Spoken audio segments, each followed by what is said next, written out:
Bayanihan to heal as one act. Care needs to solve the health problem and defeat the virus at shortage. And that is why we are the 5,000 to 8,000 that will be given. Like providing logistics, getting logistics. It has been a week since we called for a community quarantine and in its enhanced form in Metro Manila and various parts of the zone. We in government continue to respond to the public needs, mobilize resources, and oversee developments. We are also addressing the COVID-19 pandemic challenges confronting our nation. First, let me reiterate my sincerest gratitude to all our courageous frontliners in this war, especially our healthcare workers, our doctors, nurses, medical technologists, and all other allied health professionals. Maraming salamat.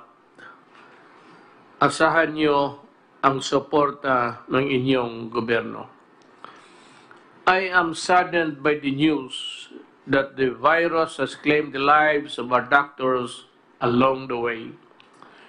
Lahat po sila ay bayani. And not only that, talagang bumilib ako. Bihira akong sumasaludo ng tao. Pero pa yung mga doktor natin, mga health workers na disgrasya, talagang saludo ako sa inyo. Wala na kayo dito sa mundong ito, pero gano'n na lang ang pagtingin ko sa inyo.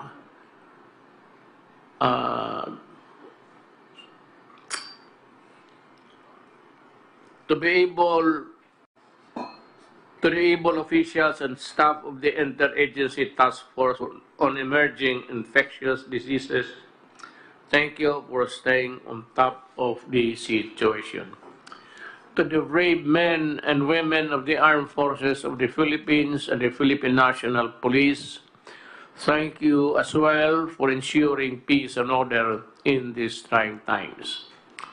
I also thank the rest of the frontliners to ensure that the basic services are provided to our people, from those manning various government agencies, groceries, banks, food establishments, and delivery services, among others.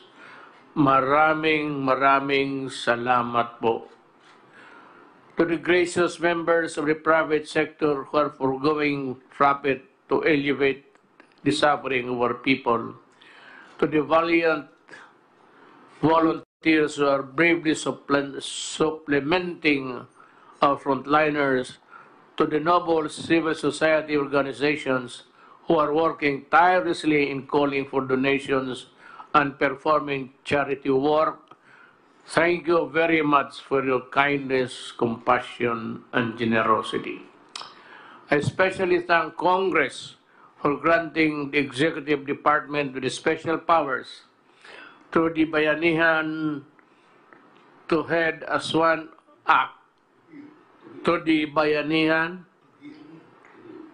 to heal as one act, to effectively respond to the challenges caused by the COVID-19 global pandemic. I particularly thank Senate President Vicente Soto III and the House Speaker Alan Peter Cayetano for the strong and decisive leadership you have demonstrated in shepherding this measure to fruition during this critical time in our national history. To the members of both houses of Congress who sponsored and voted for this measure, I express my sincerest gratitude to all of you for granting our most urgent requests. Finally, the Executive Department can move, decide, and act freely for the best interest of the Filipino people during this health crisis.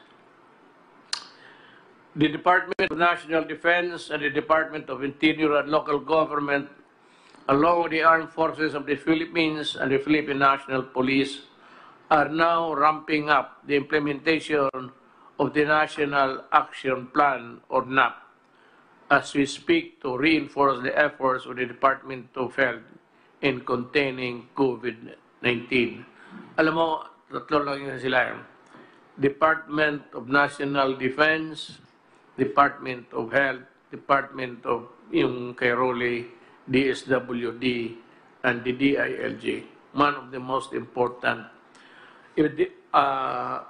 departments that are now in action.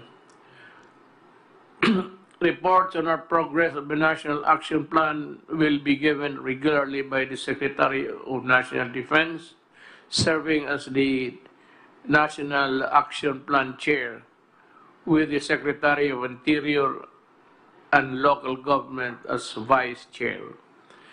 To the Filipino people, rest assured that your entire government is working hand in hand to safeguard your health, safety, and well-being in the face of threat posed by COVID-19. We will address all the different issues brought about by this pandemic, as well as ensure the protection of all our people, especially those who are serving in the front lines. Supplies of food, water, and other essentials will be provided to you throughout this ordeal. Financial assistance will also be extended, especially to those in the margins and the vulnerable groups. Halos lahat ho makatanggap. Hindi naman lahat yung kagaya ni Bongo. Hindi naman niya tanggapin yan. Gagawin namin ang lahat.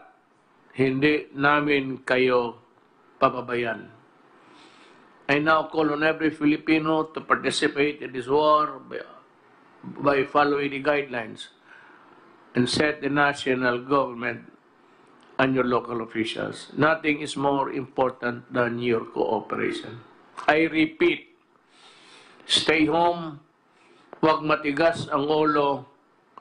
The outcome of this war depends largely on you as well. I also call on relevant agencies to ensure the speedy delivery of basic medical supplies and equipments to health facilities. From the approval, importation, and the delivery, everything must go smoothly to make sure that we do not waste time. Alam mo, isang bagay talaga na alam ng lahat is itong padili-dali, patamad-tamaran. Kailangan pagpasok ng papel, process mo kagad, ilinya mo you line up the tables where the papers should go, one after the other, para madali. Cut red tapes. I do not want red tapes. I do not want so many questions. Pagka sinertify ng isang government employee, I said, do not commit the mistake and we will all be happy and comfortable. Huwag ninyong, kung gusto ninyong magluko, huwag ninyo itong panahon na ito. To my fellow public servants, let us set aside our differences and work in solidarity to overcome this pandemic. We only have one common enemy, and that is COVID-19. Our transparency, integrity, accountability, and responsiveness are needed, and I expect all of you to exercise all these in safeguarding our fellow Filipinos. As President, I assure the public that the government will be on top of this situation at all times. We will not leave anyone behind. Sabay-sabay natin labanan ang COVID-19 para sa kabutihan ng lahat. I ask the entire country for your patience, understanding, and utmost cooperation. With your support, I am confident that we will emerge triumphant. Nothing is more formidable and resilient than the Filipino spirit. Matindi ang kalaban, but we will not surrender. Hindi tayo susuko, tayo ay lalaban. Yes, things will not be easy. And we Filipinos are tough. Mas malakas ang Pilipino sa anumang hamon. Now we all must do what we can and must para sa ating bayan. I look forward to the day that we, the Filipinos, can finally claim victory over this war and emerge as stronger and more united Filipinos and Philippines. Maraming salamat po. Osbo nako, ayaw mo kahadlok. Tagalogin ko, huwag kayong matakot. Nandito yung gobyerno ninyo para kayo pagsilbihan at totoong pagsilbihan. Salamat.